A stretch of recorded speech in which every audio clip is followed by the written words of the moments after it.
आप हमारे भी लल्ला का नामकरण कर दो ना। पुत्री, ये क्या कह रही हो तुम?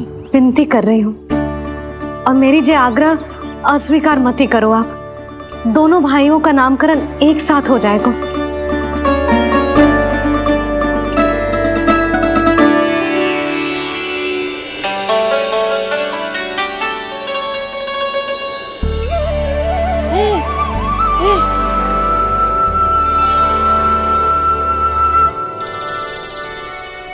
कितने प्यारे और निर्दोष बालक हैं।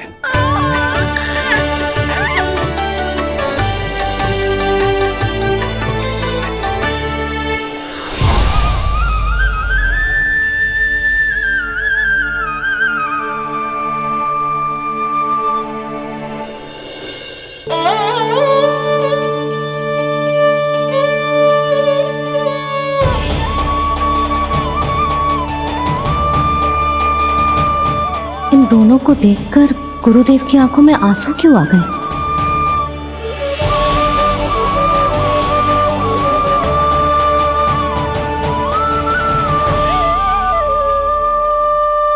ये क्या कर रहे हैं ऋषिवर? संभालिए अपने आप को, नहीं तो मेरा रहस्य खुल जाएगा आज।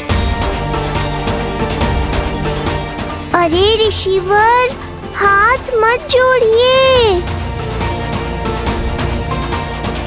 इससे पहले कि गड़बड़ हो जाए, अपनी नमस्कार मुद्रा को आशीर्वाद मुद्रा में बदल दीजिए। बात को समझिए। मैंने ये अवतार मैया और लल्ला के अद्भुत संबंध का अनुभव करने के लिए लिया है, पर आपकी भावुकता के कारण यदि मैया को मेरा सत्य पता चल गया तो ये संबंध ही बदल जाएगा।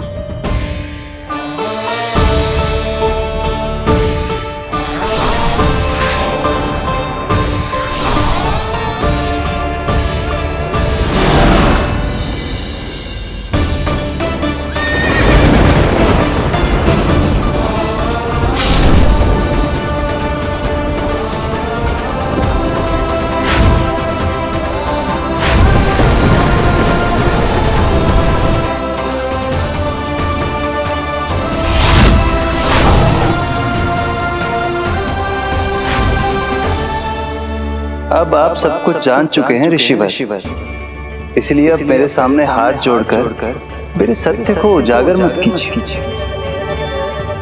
अपने शिष्य वसुदेव के पुत्र के रूप में मुझे आशीर्वाद दीजिए।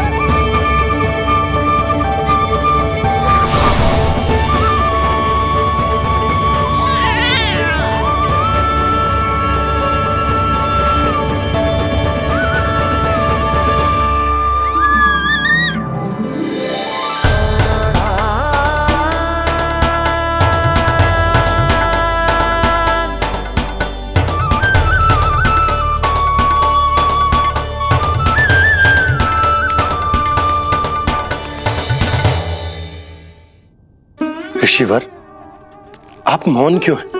और आपकी आंखों में आंसू? सब कुछ ठीक है ना? अब तो आप हमारे लल्ला का नामकरण करोगे ना? इन दोनों का नामकरण करना मेरा सौभाग्य होगा पुत्री।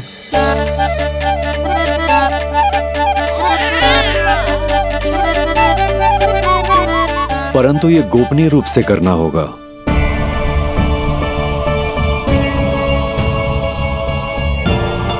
अवश्य ही स्वामी का आग्रह होगा, ताकि कंस की बुरी दृष्टि हमारे पुत्र पर ना पड़े। ये तो बहुत महान ऋषि हैं, इन्हें कंस के अत्याचारों के बारे में अवश्य पता होगा। अपनी संतान का नामकरण संस्कार करना एक मां के लिए उत्सव से कम नहीं होता है, पर यह छुपकर करना होगा। आप दोनों को स्वीकार तो है ना? जैसी आपकी आज्ञा गुरुदेव। स्वीकार है गुरुदेव। तो फिर कहाँ करना है हमें नामकरण का प्रबंध? गुरुदेव, मंदिर सही रहेगा? उससे पवित्र स्थान तो हो ही नहीं सकता है। ऋषिवर, आप तनिक विश्राम कीजिए, हम लोग प्रबंध करते हैं। मैं कुछ समय इन बालकों के साथ व्यतीत करना चाहूंगा। ये तो इनका सौभाग्य होगा। हमें आज्ञा दीजिए।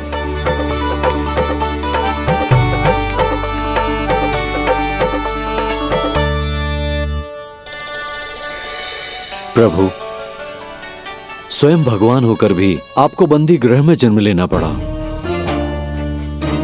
अब अपनी मां को छोड़कर दूसरी मां के यहां पलना पड़ रहा है। जब से गोकुल आए हैं, छुप छुप कर रहना पड़ रहा है। इतनी नन्ही सी अवस्था में दुष्ट कंस के कितने ही आक्रमणों का सामना कर चुके हैं आप।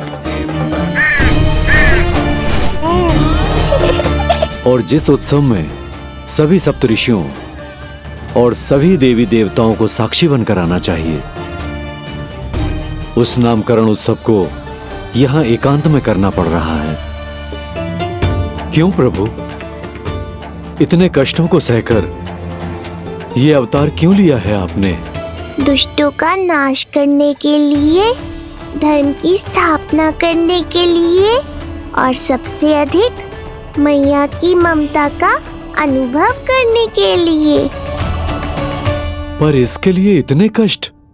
मानव जीवन लिया है तो कष्ट तो उठाने ही पड़ेंगे ऋषिवर।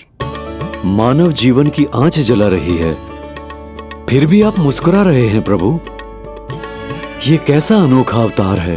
आंच में जलकर भी यदि मैं नहीं मुस्कुराऊंगा तो अपने भक्तों को क्या शिक्षा दूंगा मैं? आज एक कंस का प्रकोप है, भविष्य में सहस्रों कंस होंगे और आने वाले युगों में होंगे अनगिनत कंस। उस समय मेरे भक्तों को पता होना चाहिए कि अपने कष्टों को कैसे सहना है और धर्म के पथ पर अडिग कैसे रहना है।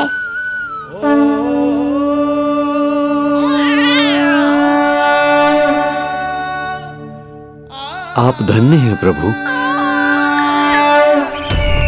देखा अस्ति, जब सिंह दहाड़ता है तो वन के सभी जीव जंतु इकट्ठे हो ही जाते हैं। वो सब जो मेरा विश्वास पात्र होने का अधिकार और ये सिंहासन पाना चाहते हैं, सामने आए। बुद्धि के बिना बल अपंग होता है महाराज, और मेरे पास बुद्धि और बल दोनों हैं। आप केवल आदेश दीजिए किसका संहार करना है।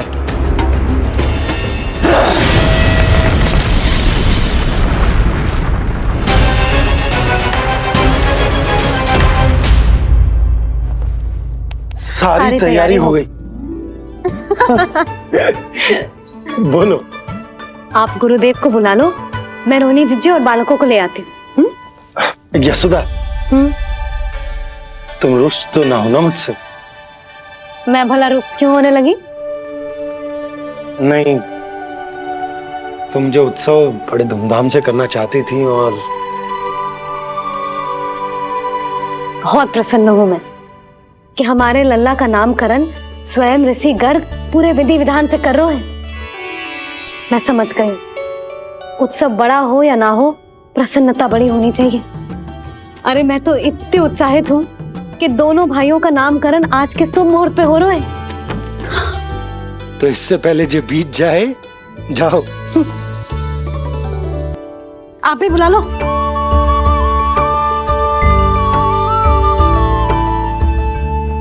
यहाँ सब के सब एक से बढ़कर एक है, तो फिर अपने कार्य के लिए किसका चुनाव सबसे पहले करूं? मेरा सामर्थ्य तो आपने अभी तक देखा ही नहीं महाराज। चुटकी बजाकर शत्रुओं का विनाश कर सकता हूं मैं।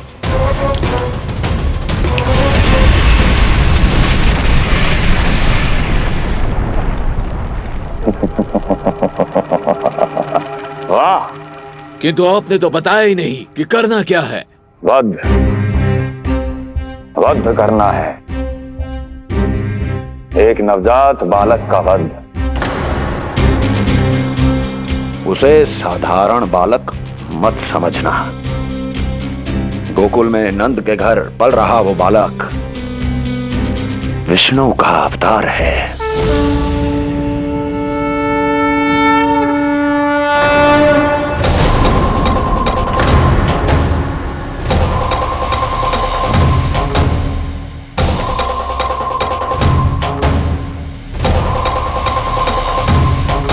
क्या हुआ?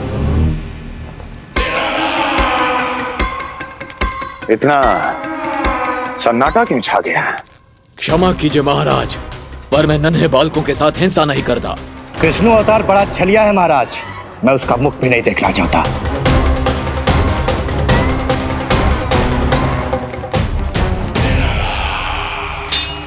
गाने दो इन्हें। वैसे भी इस सिंहासन के लिए मुझे कायरों की कोई आवश्यकता नहीं। जाने दो।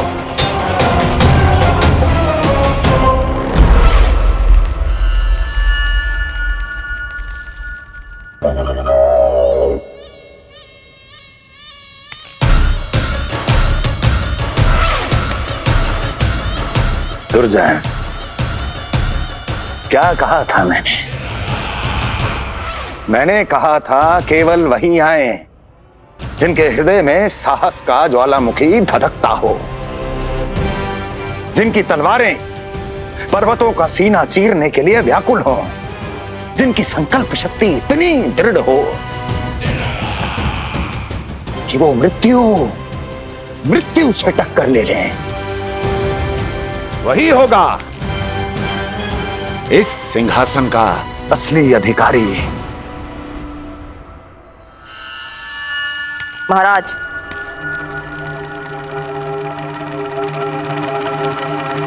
ना तो आपके दिए इस सम्मान का कोई मूल्य रह गया है और ना ही आपके भय का।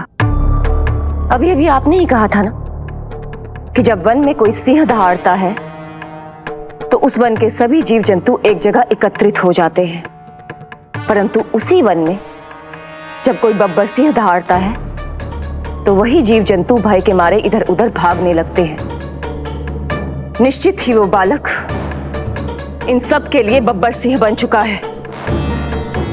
उसका भय हमारे साम्राज्य की नींव हिला रहा है महाराज।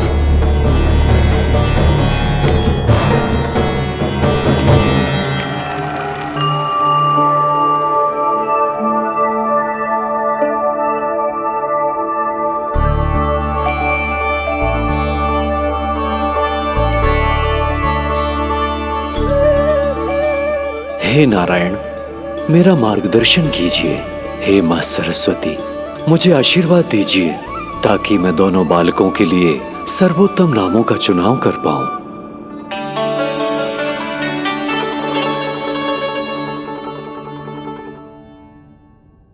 आपके पुत्र को बड़े भाई के कर्तव्य का निर्वाह करना है और इस दायित्व को प्रभु श्री राम से अच्छा किसने निभाया है?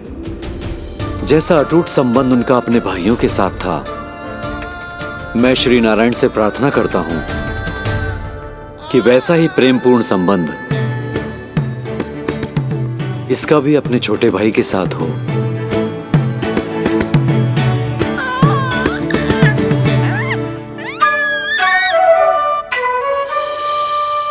इसीलिए इसका नाम राम हो। इसीलिए इसका नाम राम, इसीलिए इसका नाम राम।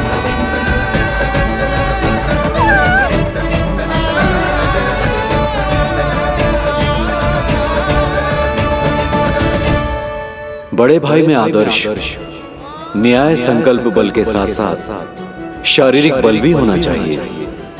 मैं देख पा रहा हूं ये बालक इन सब बलों के लिए जाना जाएगा। इसलिए जो नाम इसके व्यक्तित्व के लिए सबसे उचित है वो है बलराम। बलराम, बलराम।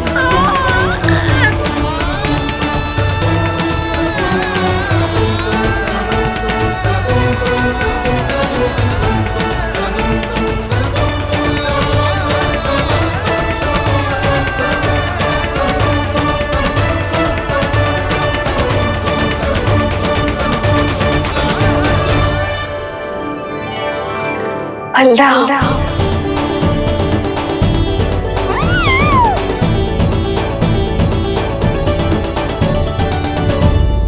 तो फिर उसका नाम बल राम रखना।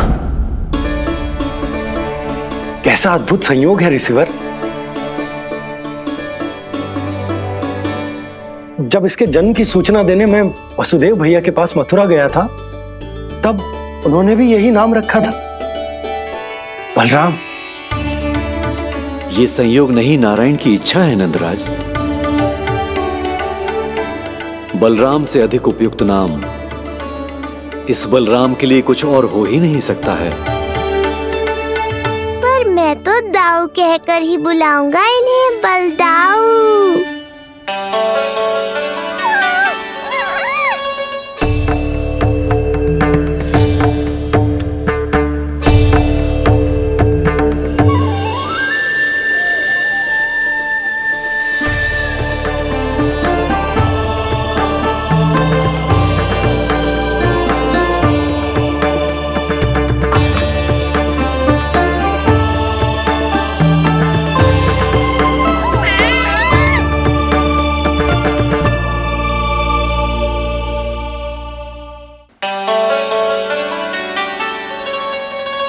सुना पुत्र, आज से तुम्हारा नाम होगा बलराम।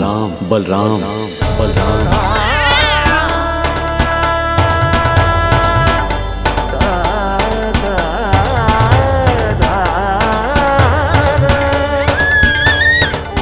गुरुदेव, कितना अद्भुत नाम दिया है आपने इसे। अब मेरे लल्ला को भी ऐसा ही कोई उत्तम सा नाम दे दो।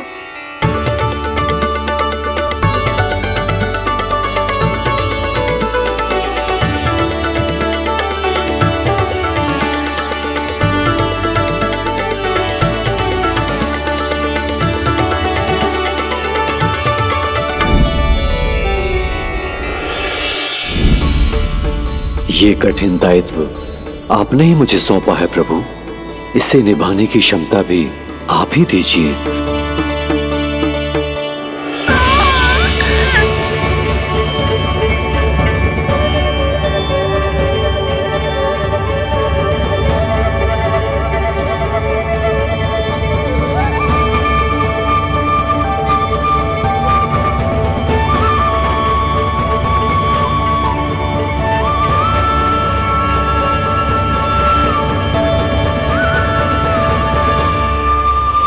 कृष्ण कृष्ण कृष्ण कृष्ण कृष्ण कृष्ण कृष्ण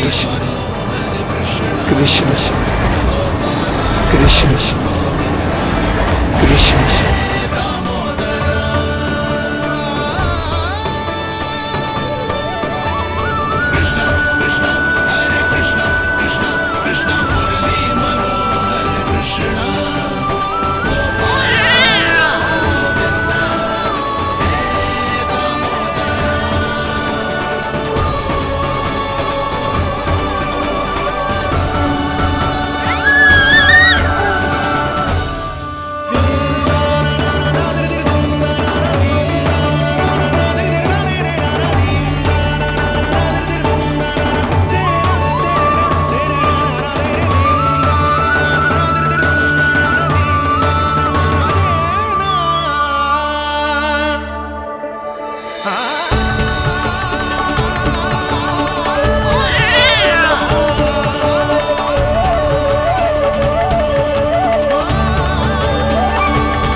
कृष्ण कोई साधारण शब्द नहीं है।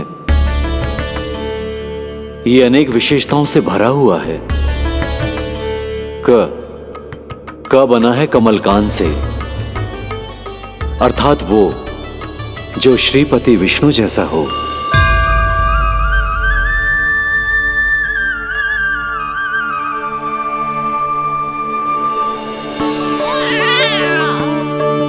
री की उत्पत्ति हुई है श्री राम से, अर्थात वो जो सबके हृदय में बस जाए। श ऐश्वर्य के स्वामी विष्णु के लिए, अर्थात वो जो समृद्धि लेकर आए।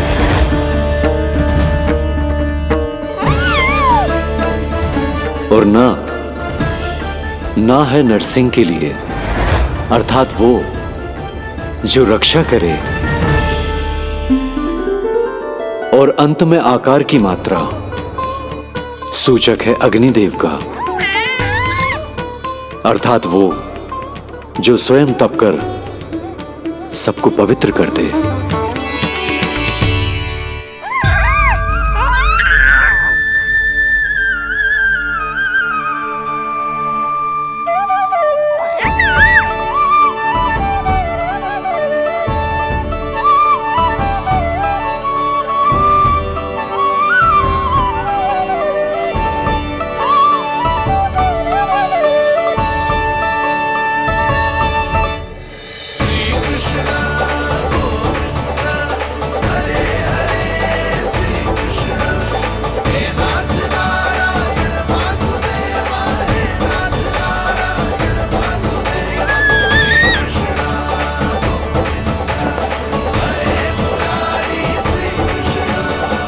आज से तुम्हें सारा संसार जिस नाम से पहचानेगा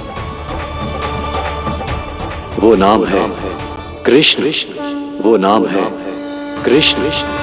वो नाम है कृष्ण। वो नाम है कृष्ण। कृष्ण कृष्ण कृष्ण कृष्ण कृष्ण कृष्ण कृष्ण कृष्ण कृष्ण कृष्ण कृष्ण कृष्ण कृष्ण।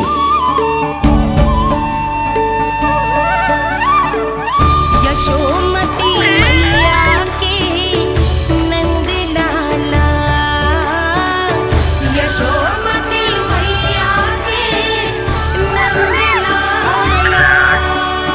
असुरी कार्य करने वालों के लिए कृष्ण नाम का अर्थ एक और भी होगा।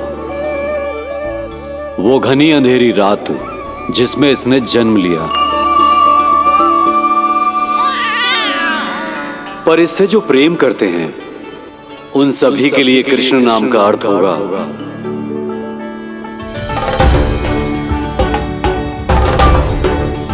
अतुलनीय सुंदरता और अथाह प्रेम।